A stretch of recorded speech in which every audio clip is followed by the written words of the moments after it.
మెదక్ జిల్లా వెల్దుర్తి మండల వ్యాప్తంగా ధాన్యం కొనుగోలు సరిగ్గా జరగక రైతులు తీవ్ర ఇబ్బందులు పడుతున్నారని బీజేపీ మాజీ మండల పార్టీ అధ్యక్షులు నర్సింలు శేఖర్ గౌడ్ ఆరోపించారు.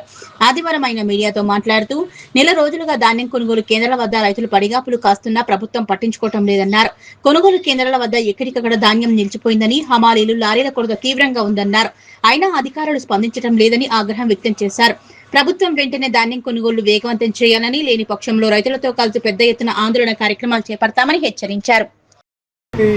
మండల వ్యాప్తంగా రైతాంగానికి చాలా ఇబ్బందికరమైన పరిస్థితిలో ఉన్నారు. ఈరోజు వర్షాలు చెడుగొట్టు వానలు పడి వడ్లు తడిసిపోతూ ఉన్నాయి. ఇబ్బందికరమైన పరిస్థితిలో ఉన్నారు. కాబట్టి కోఆపరేటివ్ సొసైటీ రెండోది ఐకేపీ వాళ్ళకు సంబంధించిన వాళ్ళ దగ్గర ఇప్పటికీ కూడా లేబర్ రాక వడ్లను ఆపుతూ ఉన్నారు. ఏమనంటే లారీల కొరత చూపిస్తూ ఉన్నారు. ఇబ్బంది అవుతున్నారు. రైతులను ఇబ్బంది పెడుతూ ఉన్నారు. గవర్నమెంట్ వాళ్ళను వడ్లు కొనుగోలు విషయంలో నిర్లక్ష్యం చేస్తూ ఉన్నారు. కాబట్టి తక్షణమే వడ్లపైన మన చిత్తశుద్ధితోని కలెక్టర్ గారు కానీ లేదా జేసీ గారు కానీ వీళ్ళకు వెల్దుర్తి మండల వ్యాప్తంగా ఇప్పటి వరకు కూడా అనుకూల స్థాయిలో వడ్లు పోలేవు. కాబట్టి అవి చేయాలి. లేదా మేము మంగళవారం రోజు ధర్నా చేస్తాం, వెల్దుర్తిలో భారీ రాస్తారోకో చేస్తామని చెప్పి ఎంఆర్ఓ ఆఫీస్కి కూడా ముట్టడిస్తాం.